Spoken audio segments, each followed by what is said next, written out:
Buletin Didik 25 April bersama saya Nualifah Gania. Assalamualaikum dan salam sejahtera.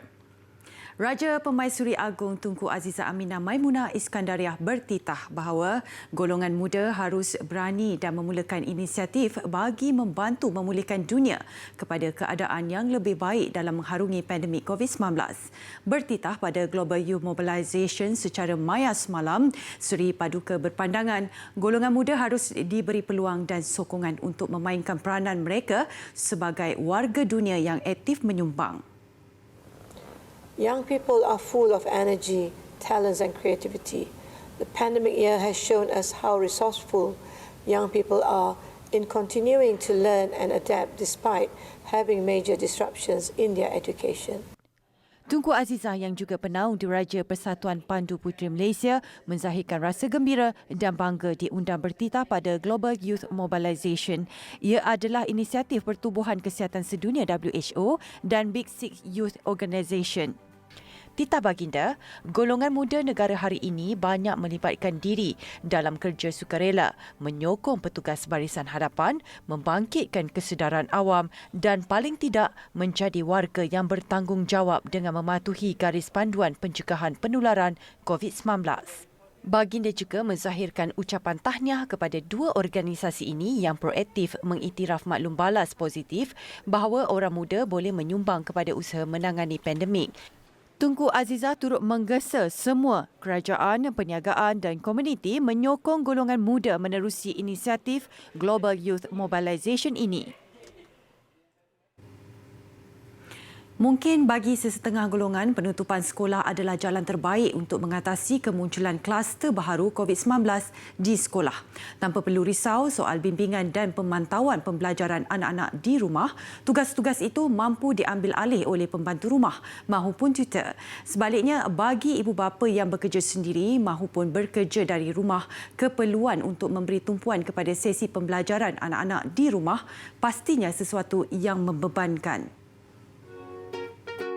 Mengikut rekod, daripada setiap 100 kes COVID-19 di Sekolah Kendalian Kementerian Pendidikan Malaysia KPM, tidak sampai 30 kes adalah jangkitan di dalam sekolah. Lebih 70% kes jangkitan adalah berpunca daripada ibu bapa murid atau pasangan kepada guru, saudara mara terdekat, pusat tuition dan lain-lain aktiviti keluarga di rumah. Bagi saya kalau start sekolah pun tak guna juga. Sebab apa? Sebab depa di luar sana parents yang mana keluar pergi ni bazar Ramadan, even sekarang bazar Ramadan pun tengok juta peniaga pun tak pakai face mask. Kan? Depa cuma tepas betul ni di pintu masuk pun ada tak ada rela, dalam tak ada yang jaga yang betul kan. So itu kes-kes macam ni dia datang daripada pelbagai aspek, pelbagai kawasan kan. Fakta ini menjadi asas kepada kebanyakan ibu bapa yang memilih untuk anak mereka meneruskan pembelajaran secara bersemuka di sekolah. Bukan kita tak bimbang, tapi dari segi dia punya level of confidence terhadap sekolah, whether ni dia masih lagi kalau kita tengok kan keadaan dalam kelas pun masih ramai yang datang dan hadir di sekolah. Kalau compare dengan sebelum ni, kalau untuk dalam program talian ni ada yang tak hadir kan dalam untuk mengikuti online pembelajaran ni. Sesi pembelajaran secara bersemuka di sekolah dianggap penting bagi sesetengah ibu bapa yang kurang berkemampuan, di mana keperluan gadget menjadi satu masalah utama dalam menjalankan PDPR, lebih-lebih lagi bagi mereka yang mempunyai ramai anak yang bersekolah. Bagi golongan yang bekerja sendiri atau bekerja dari rumah pula, jika mampu menyediakan gadget untuk setiap seorang anak bagi tujuan PDPR sekalipun, mereka lebih memilih untuk anak mereka meneruskan pembelajaran secara bersemuka di sekolah. Daz Rina Cik Din percaya kedua-dua aspek pendidikan dan kesihatan sama penting dan meletakkan kepercayaan kepada pihak sekolah untuk ketiga-tiga anaknya meneruskan pembelajaran di institusi itu berbanding di rumah. Dekat rumah tak dengar cik, dia pun macam apa ni nak kena buat apa ni, so bila buat homework dengan mami dia, benda ni adalah common dah. So dia tak dapat apa-apa special sebab kalau sebelum PDPR ke apa ke memang rutin study dengan mami dia dah ke common. Jadi tak dia rasa macam alah macam another study time dengan mami macam tu je lah. Tapi dekat sekolah balik bercerita, oh mommy today, mama today I do this today, I did it. Oh teacher say I'm so good at it. Benda-benda tu yang kita dengar apa as a parents, kita sonok. Do you like to do online class with mommy? Why? Why? I've been do an online class with mama kan. Scared. You scared with mommy? Okay. Online class with mommy and going to school. Which one do you prefer? School. You prefer go to school. Dazrina mengakui akan kepayahan mendidik dan memantau pembelajaran anak-anak di rumah. Lebih-lebih lagi apabila terpaksa memberi lebih tumpuan terhadap anak sulungnya, Nordiana Alisha Mizan Nur Mizan, 10 tahun yang menghidap autisma. Kehidupan kebanyakan kanak-kanak golongan ini adalah berdasarkan rutin dan sebarang perubahan boleh mendatangkan kesan dari segi emosi dan perkembangan mereka. Tiba-tiba bila sekolah ditutup, bangun pagi, mandi, kena duduk depan komputer belajar. Itu adalah satu, orang kata, perubahan rutin yang drastik untuk bagi anak-anak special ni. Jadi kat situ kesian parents-parents yang terpaksa tengok anak meltdown, tantrum sebab perubahan jadual yang berbeza. Jadi bila sekolah dah buka balik pun akan ada masalah yang sama juga. Jadi kesian kalau sekolah kejap buka kejap tutup ni, especially untuk anak-anak special akan stres. Justru dia turut berharap sekolah dapat terus dibuka bagi membentuk anak-anak yang maju daripada segi tahap pendidikan dan pembangunan diri. Menerapkan asas pengucapan awam kepada anak-anak hari ini adalah salah satu cara membentuk keyakinan mereka dan melatih mereka berfikir secara kreatif dan kritis. Malah kanak-kanak yang didedahkan dengan ilmu pengucapan awam secara tidak langsung membantu mereka lebih petah dan berani untuk berucap di khalayak ramai. Next will be the weather report for Kuala Lumpur. Saturday, 25 degrees Celsius to 33 degrees Celsius. Bagi pengasas Johan Speaking Academy, Johan Uy, pengucapan awam adalah satu kemahiran yang perlu dikuasai semua individu. Lazimnya, pelajar telah didedahkan dengan kemahiran pengucapan awam sejak dari sekolah rendah menerusi pertandingan bercerita, pidato dan debat. Bagi Johan, kemahiran ini penting kerana ia akan membantu mereka menjadi lebih yakin ketika menghadiri temuduga kerjaya nanti. Beliau yang sudah mengasaskan Johan Speaking Academy di TTDI Kuala Lumpur sejak 7 tahun lalu memberi tumpuan kepada pembinaan keyakinan diri kanak-kanak dari umur 7 hingga 12 tahun. Tambah Johan, kebolehan berkomunikasi di khalayak umum adalah kemahiran yang memberi banyak kelebihan kepada kanak-kanak. Parents sangat gembira bila dia nampak anak dia boleh perform atau even pun 1 minit ke 2 minit cerita dia pendek pun, diorang sangat gembira bila nampak anak-anak diorang breakthrough. Because padahal diorang sendiri pun tak ada experience macam tu. Buat presentation dekat shopping mall, even radio interview, kita pun ada buat TV simulation interview. Bila diorang nampak breakthrough macam tu, diorang sangat-sangat gembira. Selain dapat mempraktikkan apa yang diajar di dalam kelas, pelajar yang mengikuti program ini juga diberi peluang berucap di tempat awam, antaranya di pusat beli belah, zoo negara dan di acara rasmi terpilih. My name is Hannah. I am 7 years old. I got 2 sisters and my first sister is Hasha. And my second sister is Hanis. Do you love this class? Yes. What? What do you learn in this class?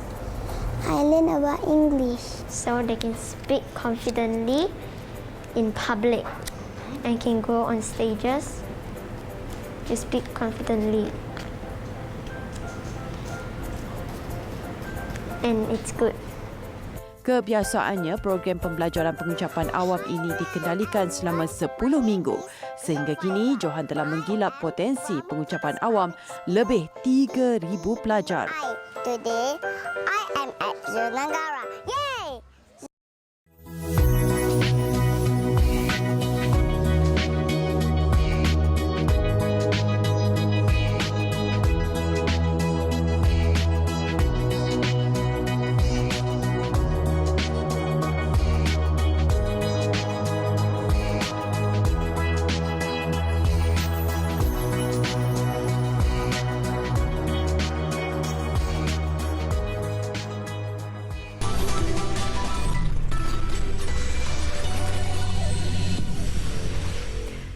Selepas remban di Negeri Sembilan, program Titipan Kasih Harian Metro meneruskan pendekatan menyantuni golongan kurang bernasib baik. Kali ini di Rumah Anak Yatim Darul Aitam, Bukit Paguh, Melaka. Dan selain barangan keperluan harian, rumah kebajikan itu turut menerima sumbangan juadah berbuka puasa. Ketua Pengarang Kumpulan Harian Metro, Hussein Jahid berkata, melalui aktiviti amal ini, ia diharap mampu mengukir senyuman buat anak-anak yatim berkenaan. Bagaimana titipan kasih yang sebelum ni kita buat, memang kita menyantuni pihak-pihak yang kurang bernasib baik dan terutamanya rumah-rumah kebajikan yang berdaftar dengan pihak Jabatan Kebajikan Masyarakat lah. Sekurang-kurangnya kita dapat membantu mereka ini dan kita nak diorang ni juga bergembira lah dan juga sempurna amalan mereka pada bulan Ramadan yang mulia ini dan juga nanti apabila menyambut Hari Raya. Terdahulu, beliau bersama Ketua Jabatan Operasi Runcit Kara Holding Sdn Bhd, Izham Harun menyerahkan sumbangan kepada pengurus Rumah Anak Yatim Darul Aitam, Nuha Idris. Turut hadir pengarah projek Titipan Kasih Harian Metro, Nur Azam Abdul Aziz. Terima kasih diucapkan kepada Harian Metro, Ayam Mas yang sudi datang ke madrasah kami. Semoga anak-anak ini dapat apa yang diinfakkan bermanfaat untuk mereka. Terima kasih.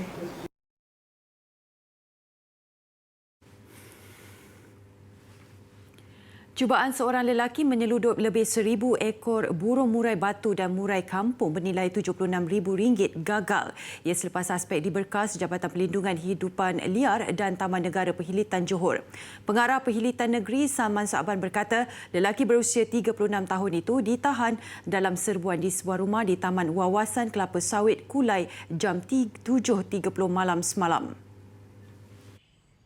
Bertindak atas maklumat awam dan risikan, sepasukan pegawai penguatkuasa Perhilitan Johor diketuai Salman membuat serbuan di rumah berkenaan. Hasilnya, lebih 1,000 ekor burung murai yang diletakkan dalam kenderaan suspek berjaya dirampas.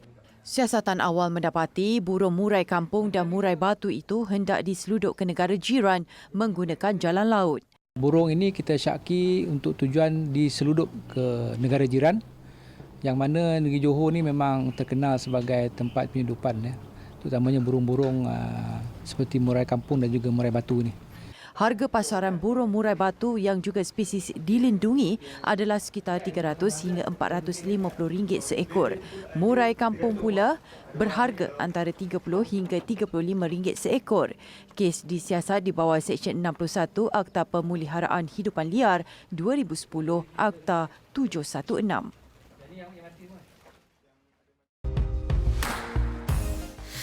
Bila kita duduk dekat rumah ni, jangan kita bazirkan masa yang ada tu.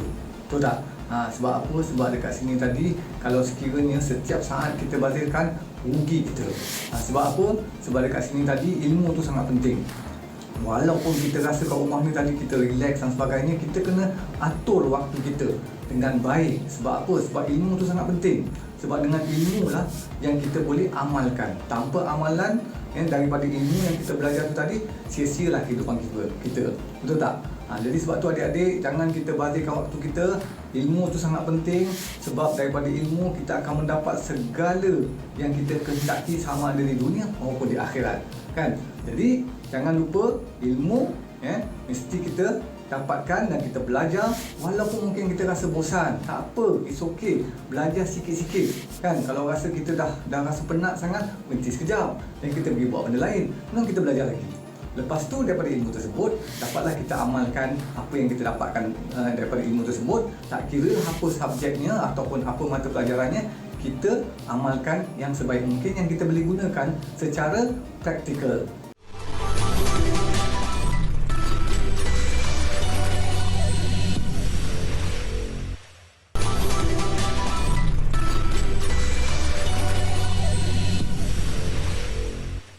Siapa sangka Lubnan, sebuah negara yang sedang bergelut dengan krisis ekonomi serta kerap terputus bekalan elektrik, mampu menghasilkan kereta pertama negara. Lebih menarik, kereta yang dihasilkan ialah kereta elektrik. Kereta sports dengan pintu bukaan rama-rama ini dinamakan Quds Rise, iaitu nama Arab bagi Baitul Maqdis. Projek ini diketuai ahli penjagaan tempatan Jihad Muhammad yang juga anak kelahiran Lubnan, Palestin. Pembuatannya pula 100% di Lubnan. Kereta ini dijual pada harga $30,000 atau kira-kira RM130,000 seunit. ما فيني اوصفه زي اجاني ولد بتعرف لما بيجيك اول ولد بحياتك تكون انت مجوز و10 سنين محروم من الاولاد وفجاه بتيجي مرتك بتقول لك انا حامل ومعي صبي نفس الشعور. Mengenai kaedah pengecasan pula, meskipun negara itu berdepan krisis bekalan elektrik, ada sesuatu yang Jihad mahu kongsikan. واحد منهم نحن عندنا كهرباء 24 بس عندنا تو سورسز للكهرباء ال 24 يعني عندنا الدوله اللي هي ما قادره تعطي 24 ساعه وعندنا الاشتراك الفرق انه ندفع فاتورتين بس لو دفعنا فاتوره ما حندفعها دبل يعني لو كهربت الدوله اجت 24 ما هيدا عداد وكيلو وات مزبوط ولا لا فخلينا نقيم هيدا الجزء كهرباء موجوده اذا ابتغينا نجيبها هلا Bagi memudahkan pembeli, syarikat Jihad merancang untuk memasang 100 stesen pengecasan semula di seluruh negara. Syarikatnya turut meletakkan harapan penjualan domestik jonco ini mampu mencapai sehingga 10,000 unit. Projek sedekat di stesen kereta api di London membawa hasil ekosistem yang wajar dipuji menampilkan kombinasi bercucuk tanam di tengah hutan konkrit. Meskipun sentiasa sibuk dengan dilalui ratusan ribu orang sehari, hakikatnya terdapat 34 kawasan yang dikuasakan dengan tenaga solar di platform-platform kereta api di bandaraya itu yang dibangunkan oleh Energy Garden. Sekatan pergerakan yang dilaksanakan ketika pandemik menyaksikan lebih ramai sukarelawan tampil menyertai aktiviti berkebun di sini dengan penjarakan fizikal. Kini dengan sekatan pergerakan dilonggarkan, Ketua Eksekutif projek ini berharap mampu menangani cabaran untuk jangka masa lebih panjang. Energy Garden is really about building resilience in communities. So it's not just garden or energy. It's about how do we directly address the climate change issue that everybody feels they are powerless to do. Di stesen Bronsbury ini, misalnya bukan sahaja terdapat hasil pertanian seperti sayur yang boleh dikongsi bersama, ada juga rumah lebah dan tempat kelawar berteduh didirikan sukarelawan. So I think it really is making London a better place to live. It's making it more pretty. People commute, millions of people each day. This enhances their commute. It's making the environment better because more plants means less carbon dioxide, and it's bringing people together.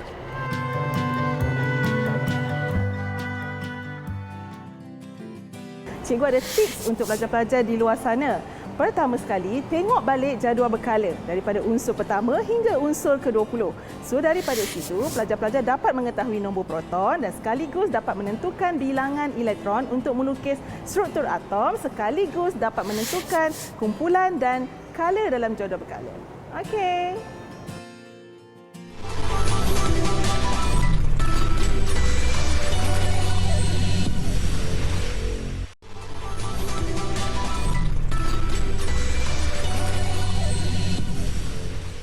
Persatuan Badminton Malaysia BAM mengesahkan seorang lagi pemain kebangsaan diuji positif COVID-19.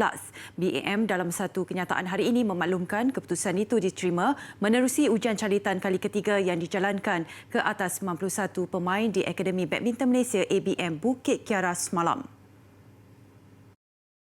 Semua pemain dan pegawai yang pernah di ABM akan terus menjalani kuarantin kendiri mengikut protokol yang ditetapkan Kementerian Kesihatan Malaysia, KKM, Kementerian Belia dan Sukan, KBS, Majlis Sukan Negara, MSN dan Institut Sukan Negara, ISN sehingga diberitahu kelak. BAM memaklumkan akan mengikut segala garis panduan yang ditetapkan KKM bagi menjaga kesihatan, keselamatan dan kebajikan semua yang berada di pusat latihan badminton kebangsaan. Kes positif terbaru ini menyaksikan jumlah keseluruhan pemain yang dijangkiti COVID-19 di ABM meningkat kepada 15 orang selepas 14 kes direkodkan sebelum ini. 6 kes direkodkan pada 17 April lalu, manakala 8 lagi kes Selasa lalu. Ke perkembangan Liga Super, Terengganu FC meleburkan rekod tanpa kalah Johor Darul Takzim JDT selama 21 bulan, malah menjadi pasukan pertama mengalahkan juara Liga 7 musim berturut-turut itu. Pertemuan JDT dan TFC di Stadium Sultan Ibrahim Iskandar Puteri sememangnya paling mencuri tumpuan peminat bola sepak tempatan. Penguasaan bola di atas padang tampak seimbang namun tanpa jaringan pada babak pertama. Hinggalah tiba detik yang melonjakkan nama Muhammad Hakimi Abdullah hadir sebagai penjaring tunggal perlawanan. Kesilapan dalam situasi kelang kabut di kawasan pertahanan JDT menyebabkan bola kembali ke kaki Hakimi yang tenang menolak masuk bola ke gawang minit ke-56. Sekalipun JDT berusaha memburu gol penyamaan, kelebihan jaringan tunggal itu berjaya dipertahan TFC sehingga tamat masa permainan. Kali terakhir JDT tewas di halaman sendiri adalah ketika tunduk 0-1 kepada PJ City FC pada 16 Julai 2019. Bagi saya tak ada guna kita nak betul-betul nak kalahkan JDT tapi dengan geng-geng lain yang senang kita tewas tak ada guna. Bagi saya malam ni rezeki memihak kepada TFC itu saja. Player bermain dengan disiplin dengan baik. Kita tahu sebab player lawan JDT dari segi motivasi player itu automatically kita tak perlu cakap apa-apa dengan sendiri dari segi profession dia tu dia memang bersedialah sebab untuk bermain dengan tim JDT player yang baik yang hebat. I think this is a good wake up call for us to know that it's not going to be easy. We're going to Kuala Lumpur, we're going to Kedah, we're going to Penang, we're going to play away, and it's going to be hard and tough. But I think with this result, we're going to go there very strong. Jika semalam kami kongsikan pelancaran misi Crew to SpaceX, kali ini saksikan pula ketibaan kapal angkasa itu di Stesen Angkasa Antarabangsa ISS bersama 4 angkasawan. Paparannya mengakhiri buletin didik hari ini. Saya Nolifah Ghani, salam hormat dan Assalamualaikum.